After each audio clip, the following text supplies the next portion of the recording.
안녕하세요. 깡식백과의 강만경 선생님 그리고 강계입니다. 네, 오랜만에 인사를 드리게 되었는데요. 한 달 동안 바빠서 영상을 올리지 못한 만큼 더 재밌고 알찬 내용으로 여러분들에게 책 소개해 드리려고 합니다. 이제 우리와 함께 책 내용 살펴보시죠.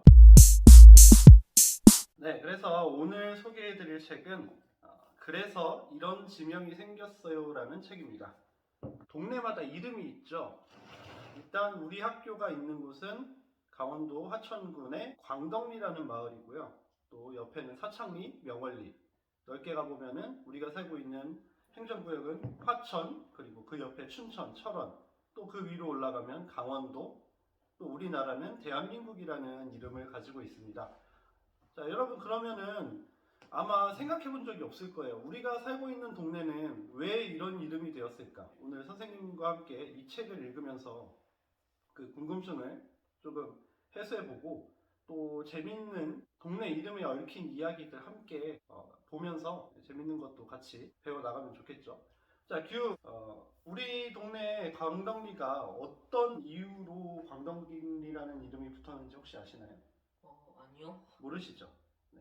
일단 우리가 살고 있는 이 광덕리라는 곳은 선생님이 조사해봤는데 이 근처에 광덕산이라는 곳이 있대요. 광덕산이라는 곳 밑에 있다고 해서 광덕리라는 이름이 붙었고, 또 광덕리에도 1, 2, 1, 2, 3리 이렇게 나눠져 있는 거 아세요? 네. 자, 광덕 1, 2가 옛날 말로 범암이라는 마을 이름을 가지고 있어요. 왜 범암인지 혹시 유추가 가능하실까요? 아니요. 뭐 자, 범암 무슨 느낌이 한- 떠오르세요? 호랑이 범. 예, 맞아요. 호랑이랑 관련돼 있어요. 호랑이의 우리말이 범이잖아요. 그렇죠? 그러면은 암은 무슨 글자일까요? 암? 네. 암. 암. 모르겠는데요.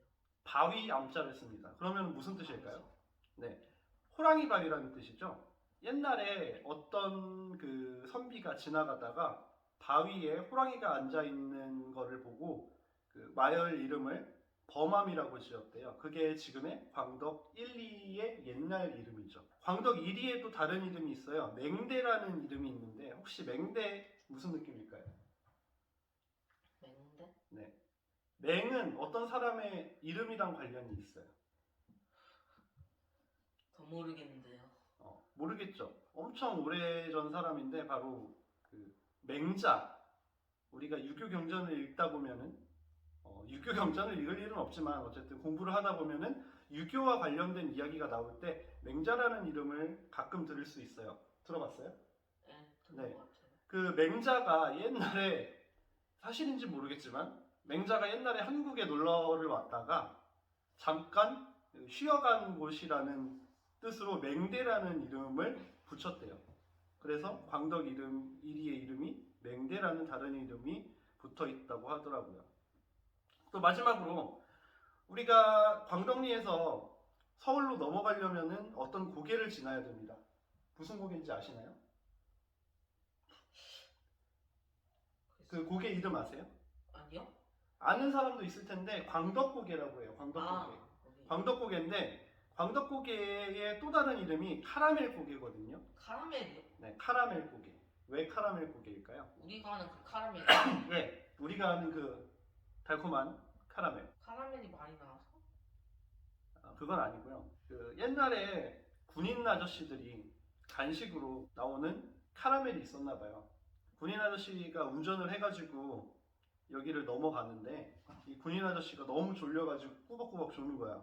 그래서 그 옆에 앉아있던 다른 군인 아저씨가 야 여기서 운전 잘못해서 떨어지면 우리 다 죽으니까 졸지 말고 너 카라멜 먹어 하면서 그 당시에는 굉장히 귀한 간식이었대요. 비싼 간식이었고 아무나 못 먹는 간식이었는데 그거를 주면서 졸지 말라고 이렇게 줘서 캐러멜 고개라는 지명이 붙었다고 해요. 그래서 선생님한테는 이 캐러멜 고개라는 이름이 굉장히 익숙하거든요. 이름이 왜 붙었는지 그 이유를 알면은 친숙하게 느껴지기도 하고 재밌게 느껴지기도 하거든요. 이렇게 해서 광덕리에 붙어있는 재밌는 이름들을 알아보았고요. 또 화천이라는 이름도 붙은 이유가 있겠죠. 화천은 한자를 써요. 무슨 한자인지 혹시 아실까요? 아니요? 꽃화에 네 천자를 씁니다. 그러면 한글로 풀이하면 무슨 뜻이 될까요? 꽃이 흐르는 아니 꽃이 있는 네. 냇가라는 뜻이 되겠죠. 이게 근데 옛날부터 화천은 아니었거든요. 고구려 때는 생천 혹은 야심해라는 이름으로 부르다가 신라 때에는 낭천, 또 고려 때에는 성천으로 바뀌었다가 이제 조선 시대에 화천으로 이름이 정해졌다고 합니다. 자, 그러면은 한번 우리나라에 붙어 있는 재밌는 지명부터 선생님이 몇 개 골라왔는데 한번 보도록 합시다. 예, 서울특별시에는 아차산이라는 곳이 있어요. 아차산. 이 아차산이라는 이름이 붙은 이유가 좀 재미가 있는데 이 이름이 붙은 때는 조선의 명종임금 때입니다. 명종임금이면은 언제였냐? 자, 봅시다. 태정, 태세, 문단세, 예선, 연중, 인명선 이니까 인조 다음에 명종이네요. 자, 아무튼 그때쯤에 아차산이라는 이름이 붙었는데 자, 아차산 할 때 그 아차는 우리가 뭔가 놀라거나 깨달았거나 할 때 아차 할 때 그 아차입니다. 아, 이 명종이 재위했을 때 홍계관이라는 굉장히 유명한 점쟁이가 있었대요. 근데 너무 점을 잘 쳐가지고 임금님은 뭐 점이나 이런 거를 믿으면 안 되는 사람인데 임금님도 너무 흥미가 생긴 거예요. 너무 잘 맞춘다고 하니까. 그래서 이 홍계관이라는 사람을 불렀어요. 부르고 상자에다가 쥐를 한 마리 넣고 이 사람한테 퀴즈를 낸 거죠. 잘 맞추면은 너한테 상을 내릴 것이고 못 맞추면 넌 죽을 것이다. 맞출 수 있겠냐? 그랬더니 홍계관이 자신 있게 알겠습니다 그랬어요. 그래서 상자에다 쥐를 한 마리 넣어가지고 준 다음에 이 상자 안에 쥐가 몇 마리 들어있는지 맞춰보아라 했는데 얘가 홍계관이라는 사람이 쥐가 5마리 들어있습니다 라고 한 거야. 근데 명종은 그 말 듣자마자 돌팔이 점쟁이구나 하고 혹세무민이라는 이 점쟁이 놈을 죽여라 해서 처형을 시켰어요. 근데 처형을 시키고 나서 이 명종 임금이 아니 이렇게 기본적인 것도 못 맞추는 사람이면은 잘 맞춘다고 소문이 나지 않았을 텐데 하고 좀 의구심이 들어가지고 상자를 열어보았는데 여전히 쥐는 한 마리밖에 없는 거예요. 근데 반전은 뭐냐면은 그 쥐가 암컷쥐였는데 새끼를 베고 있었던 겁니다. 그래서 그 쥐가 새끼를 낳았는데 몇 마리 낳았을까요? 4마리? 그쵸. 새끼를 4마리 낳아서 총 5마리가 있던 겁니다. 홍계관을 죽이고서는 아차 내가 좀 더 사력 있게 생각하고 이 사람을 평가했어야 되는데 그러지 못해가지고 이 사람이 나 때문에 죽었구나 하면서 아차 했는데 그 홍계관을 죽인 곳이 바로 산이었던 거예요. 그래서 그 전에 있던 산의 이름을 버리고 아차산이라는 이름이 붙여진 겁니다. 어떻습니까? 재밌죠? 우리한테도 좀 익숙한 아차라는 이런 감탄사가 산의 이름으로 붙을 수 있다는 게 좀 신기한 부분인 것 같아요. 여러분들도 이런 거를 듣고 보니까 아차산이라는 곳이 좀 더 친숙하게 느껴질 거예요. 나중에 혹시 아차산에 가게 되면은 같이 간 사람에게 이런 일이 있어가지고 아차산이라는 이름이 붙었다 얘기해주면은 좀 어깨가 으쓱해지겠죠. 자, 다음 말죽거리라는 곳을 한번 알아볼 건데요. 자, 말죽거리. 선생님이 어렸을 적에 말죽거리 잔혹사라는 영화가 굉장히 유행을 했었어요. 데이트를 쳤거든요. 권상우 씨가 주인공으로 나와가지고 막 쌍절곤을 이렇게 휘두르는 영화였는데 되게 재밌었던 기억이 나요. 규는 모르죠 그거? 네, 모르죠. 아무튼 이 말죽거리에는 왜 말죽거리라는 이름이 붙었냐? 이 말죽거리도 그 서울특별시에 있는 양재동에 있는 곳인데 때는 인조, 조선 인조 임금 때. 자, 인조는 그 광해군이라는 왕을 몰아내고 반란을 일으켜서 자기가 왕이 된 사람이거든요. 근데 이 사람이 정치를 잘했으면 모르겠는데 정치를 못해가지고 이괄의 난이라는 또 다른 그 반란이 일어나게 돼요.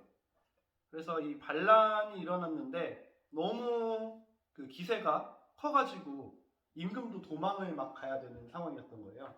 그래서 임금도 말을 타고 막 도망을 갔어요. 근데 며칠을 도망을 가다 보니까 이 임금님도 사람이잖아요. 도망만 다닐 수가 없으니까 배고프면 어떻게 해야 돼요? 배고프면 먹어야죠. 밥을 먹어야 되는데 이 도망치는 와중이라서 밥을 느긋하게 먹을 수가 없던 거예요. 배는 고프지만 막 도망을 치고 있는데 그 어떤 선비가 죽을 써와가지고 인조임금에게 이거라도 먹으면서 가십시오 하고 이렇게 바치는 거야. 그래서 인조임금이 어쨌든 도망을 가야 되지만 배는 고프니까 내리지도 못하고 말 위에서 이렇게 죽을 막 먹었어요. 그래서 사람들이 그걸 보고 임금님이 말 위에서 죽을 먹었다고 해가지고 말죽거리라는 이름이 붙었다고 합니다. 이것도 알고 보니까 되게 그럴듯하면서 재밌죠. 이렇게 우리나라의 지명에도 이런 식으로 우리의 말을 이용한 지명들이 많아요. 알고 보면 되게 재밌죠. 선생님이 알고 있는 그 이름 중에 하나에 서울에 범계라는 지역이 있어요. 범계역, 지하철역인데 범계, 이것도 호랑이랑 관련이 있어요. 범계, 그럼 개는 무슨 글자일까요? 계곡할 때 개자거든요. 호랑이가 있는 계곡이라는 뜻입니다. 호랑이가 있는 계곡, 그럼 왜 범계라는 이름이 붙었냐? 조선시대에는 호랑이가 하도 많아가지고 임금님이 살고 있는 서울에도 호랑이가 수시로 내려와가지고 사람들을 잡아가고 이런 일이 너무 많았던 거예요. 그래서 우리나라 옛날 말에는 이런 말도 있어요. 조선은 1년 중에 반은 호랑이가 사람을 물어가고 또 반은 사람이 호랑이를 쫓으면서 보낸다. 그만큼 호랑이가 굉장히 많았다는 그런 얘기가 되겠죠. 자, 이제 외국으로 넘어가서 우리에게 가장 친숙한 외국이라고 할 수 있는 미국부터 한번 가보겠습니다. 선생님이 아까 전에 그 뉴욕 얘기를 했죠. 미국의 동부 쪽에 있는 도시인데요. 미국의 뭐라고 해야 될까? 가장 중심이 되는 도시라고 할 수가 있죠. 경제에. 이 뉴욕은 아까 전에 말했듯이 뉴랑 욕이 합쳐진 곳이에요. 근데 이 뉴욕은 처음부터 뉴욕은 아니었어요. 자, 미국 땅이 원래는 미국 사람들이 살던 땅이 아니죠. 누가 살던 땅이었죠? 영국? 아니죠. 그 땅에는 아메리카 원주민들, 우리가 흔히 인디언이라고 부르는 사람들이 막 도끼 던지고 활 쏘고 사냥하면서 자기네들끼리 부족을 이뤄서 살고 있던 평화로운 땅이었는데 대항해 시대가 되면서 미국 땅을 유럽 사람들이 발견을 했어요. 여기에 최초로 간 사람은 혹시 알 수도 있는데 누굴까요? 미국 땅을 최초로 발견한 사람. 몰라요. 콜럼버스. 이 콜럼버스라는 사람이 발견을 하고 사람들이 넘어와서 막 네덜란드 사람도 오고 스페인 사람도 오고 했는데 이 네덜란드 사람들이 먼저 와가지고 뉴욕 땅에다가 깃발을 꽂고 거기를 자기네 나라의 수도 이름을 따서 뉴 암스테르담이라는 이름을 지었습니다. 그리고 나중에 영국 사람들이 또 전쟁을 해서 여기를 빼앗고 엎치락뒤치락 하다가 결국 영국이 깃발을 꽂고 거기를 요크라는 사람의 이름을 따가지고 뉴요크라고 붙였는데 줄여서 뉴욕이 된 거죠. 그래서 미국의 뉴욕이라는 도시는 이런 식으로 이름이 붙여졌고, 그러면은 그 미국의 영어식 이름인 아메리카는 어떤 식으로 이름이 붙여졌을까요? 아메리카? 글쎄요. 미국을 최초로 발견한 사람 누구라고요? 콜럼버스? 그렇죠. 콜럼버스면은 이 콜럼버스의 이름을 따서 붙여야 될 텐데 왜 아메리카가 됐냐? 이것도 좀 재밌는 얘기가 숨어 있는데, 콜럼버스는 이 아메리카 땅을 발견하고 나서 여기를 어디라고 생각했냐면은 그 당시 유럽 사람들이 간절하게 그 찾고 싶어 했던 인도라고 생각을 했어요. 그래서 콜럼버스는 아메리카 땅을 인도라고 죽을 때까지 철석같이 믿고 있었어요. 그래서 여기가 인도다 했는데 그 당시 유럽 사람들은 인도 땅이라고 하면은 막 젖과 꿀이 흐르고 막 향신료가 넘쳐나고 금도 엄청나게 있고 막 엄청난 문명을 이루는 사람들이 살고 있고 막 천국 같은 땅이라고 생각을 했는데 가보니까 그냥 소만 돌아다니고 막 사람들이 무리 지어가지고 돌도끼 던지고 있고 아무것도 없는 거야. 그래가지고 여기가 인도가 맞나 하는 생각을 가질 법도 했는데 콜럼버스는 끝까지 인도라고 믿었어요. 근데 그 사람이 배를 몰고 그냥 쪽배 몰고 갔을 리는 없잖아요. 대서양을 건너가야 되니까. 엄청나게 큰 배를 타고 거기에 막 선원들이랑 식량 같은 것도 실어가지고 갔는데 거기에 갔던 그 항해사 중에 한 명의 이름이 아메리고 베스푸치라는 사람이 있었어요. 아마 이탈리아 사람인 것 같았는데 이 아메리고 베스푸치라는 항해사가 가가지고 이 땅의 모든 것을 기록한 일기를 작성을 했어요. 뭐 어떤 짐승이 살고 있고 사람들은 생김새가 어떻고 땅은 얼마나 넓고 기후는 어떻고 이런 것을 다 정리를 한 다음에 유럽에 돌아와가지고 그것을 신세계라는 책으로 펴냅니다. 이 신세계를 읽은 지리학자 발트 제밀러라는 사람이 아메리고 베스푸치의 이름을 따가지고 이 대륙의 이름을 바로 아메리카라고 지은 거죠. 그래서 콜럼버스가 대장으로서 발견을 했지만 자신은 죽을 때까지 여기가 인도라고 믿고 있었기 때문에 콜럼버스 대륙이 되지 못하고 아메리카 대륙이 된 겁니다. 신기하죠?